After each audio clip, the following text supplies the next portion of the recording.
Death Day. Count your blessings. Welcome to day 1,317 of What You Up To Now. Sharon Horne-Ellstrom here, documenting the journey as I transition from brick and mortar corporate world of business, over 47 years of running my own businesses and owning my own businesses and operating them in different industries, while simultaneously for over a quarter century of that working in corporate America and some of the coolest companies on the planet, I have to admit. So today I want to talk about Death Day. What is Death Day? Your death day. On your deathbed, what is going to have been important to you? So many people ponder this question, and some of us have actually had the opportunity to experience this. 11 years ago, in 2010, on this exact day, Tuesday, September 7th, day after Labor Day, I actually had a sudden cardiac arrest and left the planet for a while, left the world, left life for a while. Fortunately, things happened. Definitely had a guardian angel or something, because I had this incident, sudden cardiac arrest, in a place where the person that was running the business could help me. There was an EMT across the street having an anniversary dinner when it happened, and so everything fell into place where people could help me. Now, there was a lot of other drama apparently that I missed out on, but I'm obviously here speaking to you today, so it didn't stick. I always say, I joke about it. I don't talk about it very often or to very many people, because it's kind of a personal thing, and I don't think that many people can relate to it. I saw something with my daughter the other day about near-death experiences or death experience. I guess it was near-death experiences because all of us are still here, but it happens to like 1 million people. And like 1 million people have had a near-death experience and are here to talk about it. And I will say, it does profoundly change you. I mean, I'm the same person, but I'm a different version of the person that I was in 2010. I'm definitely a lot calmer, a lot nicer, a lot more positive, a lot more personally developed, and a lot more fun to be around than I was before that happened, and 10 years ago. 10 years ago, it was a whole lot going on, and most of it felt like it was heavy and negative, and definitely going not in the direction I thought my life would be going. Flip to today, pretty much everything's coming up roses for the most part. In all my areas and aspects of my life, absolutely not. There's always room for our lives to be better. And so I believe, and have firmly believed ever since I was a kid, that we're always learning and growing and continually improving. And we do that our whole lives. I think when we get stagnant, we stop and we think we've learned it all or seen it all, then what do we have to do? What do we have to live for if we're not continually striving for something or to become something or being a better version of ourselves?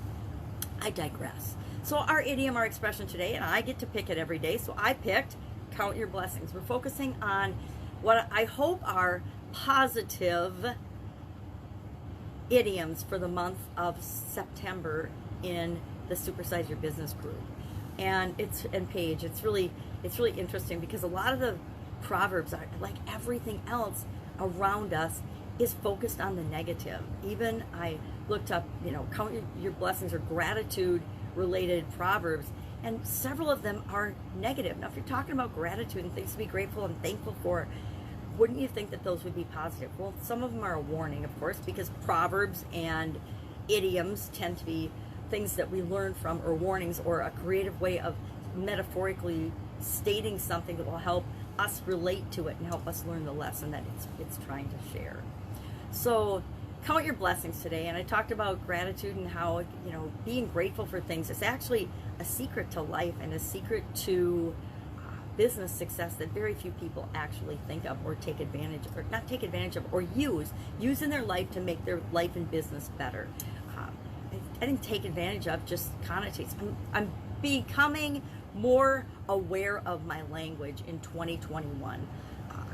For the most part, up till 2020, I just be me, and I just talk, and I just say what pops into my head. And I'm coming to realize, as I'm focusing on learning more about communication and confidence, I added those to my areas of my life. So instead of just working on 7 key areas of my life and setting my goals around those, I added confidence and communication in April of this year, because I'm working with a coach and a group that is stressing the importance of the words we use, the way we communicate, the things we say and how we say them. And definitely an area that I've never focused on. So I'm excited to be learning more, but I catch myself now saying things. And for a long time, certain things have just kind of felt off to me, like the word struggle, the word hustle, the word hack, the word fake it till you make it. There's certain things that don't resonate with me because I know they're a lie. They're lies that we tell other people. They're lies we tell ourselves. They're, comparing ourselves to our other people is probably one of the biggest lies we tell ourselves in order to hold us back or prevent us from going for things we want, from stretching our comfort zone and doing and attempting and going forward. Now, I use purposely the word attempting instead of try because I can't stand the word try. The word try has bothered me for a long time. It's a lot like the word hope. Many people, the word hope connotates everything possible for them.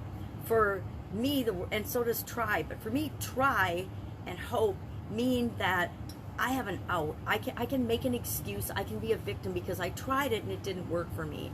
And I think I probably used that in the past. I'll try this, and if it's easier, if it works out, or if I like it, or if it feels good, I'll keep doing it. If it doesn't, I'm going to quit and try something else. So maybe that's from my days in college when I tried a whole bunch of different majors on before I decided what I was going to study and finally graduate with in college. I tried a lot of things. So a language is important. I guess I'm digressing in my conversation, but the words we use, the things we say, how we say them, it's really important. And it's a fun personal development goal to work on our language.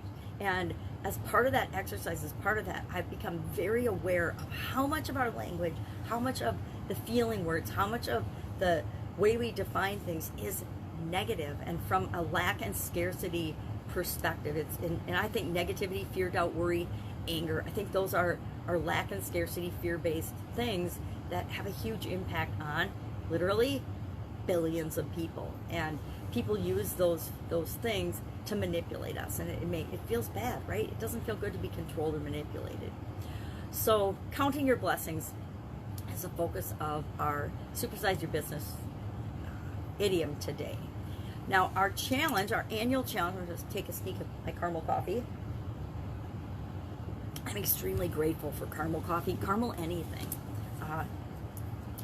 It was talking about, I like this one too, it sort of tied into our counting our blessings. It's from Helen Keller. It's a saying from Helen Keller about happiness isn't attained through self-gratification, right? So many people think that instant gratification, not just self-gratification, but instant self-gratification is what it takes for them to be truly happy.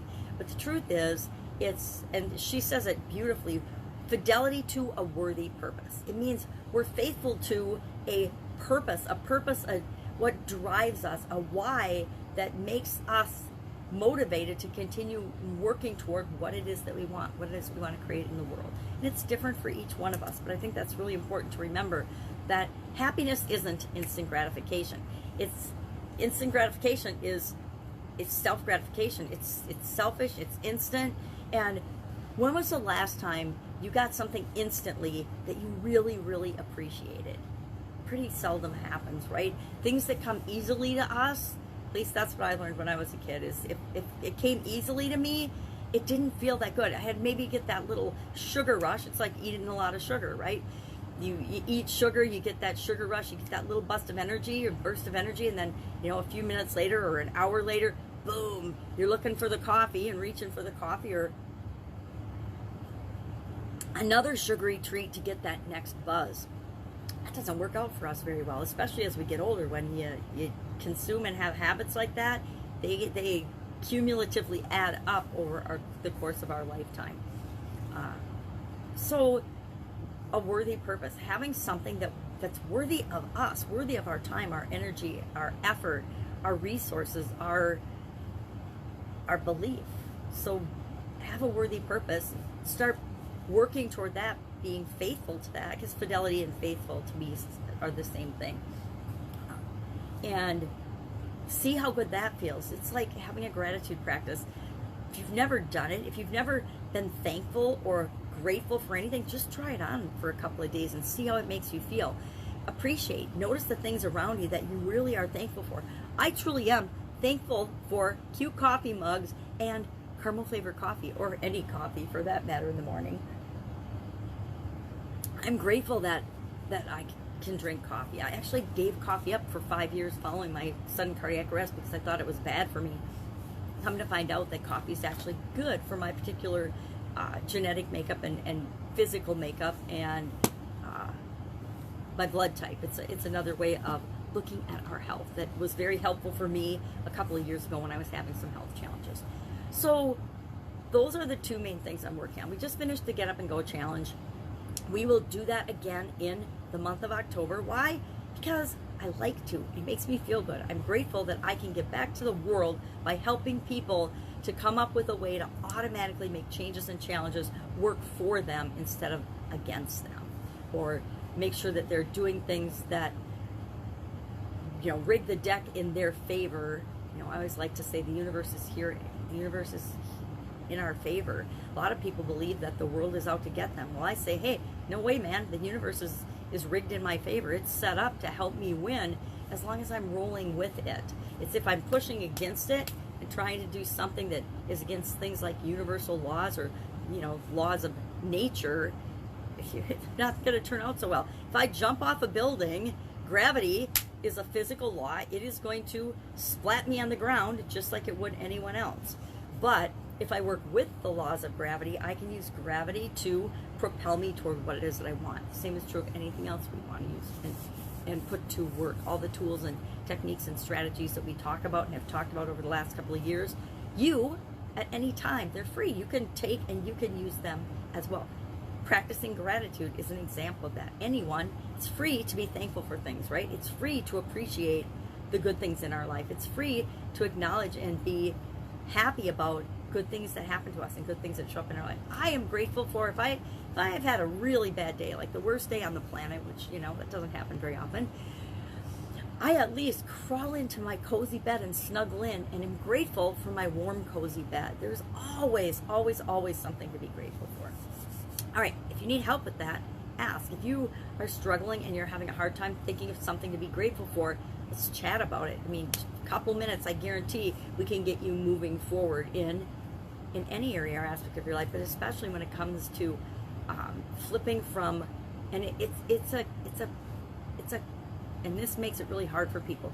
It is a personal choice, and all of us have the power to make that choice. All of us, no matter what, no matter how bad your life's been, no matter what your circumstances have been, we all have the power and the ability to change anytime we want.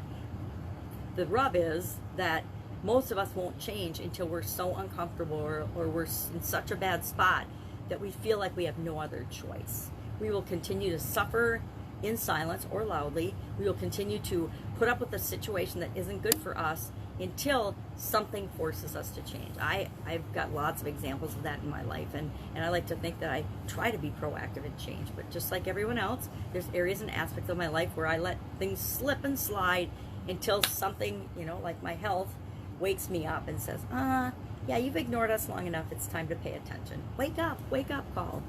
All right, any questions, hit me up in the comments below. Otherwise, I've got projects I need to get going on. Have an absolutely amazing day. If I can help you in any way, ask. Otherwise, I will, of course, be with you tomorrow. Just to fill you in on what I'm doing as I transition from the brick and mortar world and the corporate world to the online world, and a little bit of back and forth. Because I'm doing some secret, super fun projects with different businesses that I'm excited to share when it becomes appropriate for me to share those things. Have a great day. Bye. I will, of course, be with you tomorrow.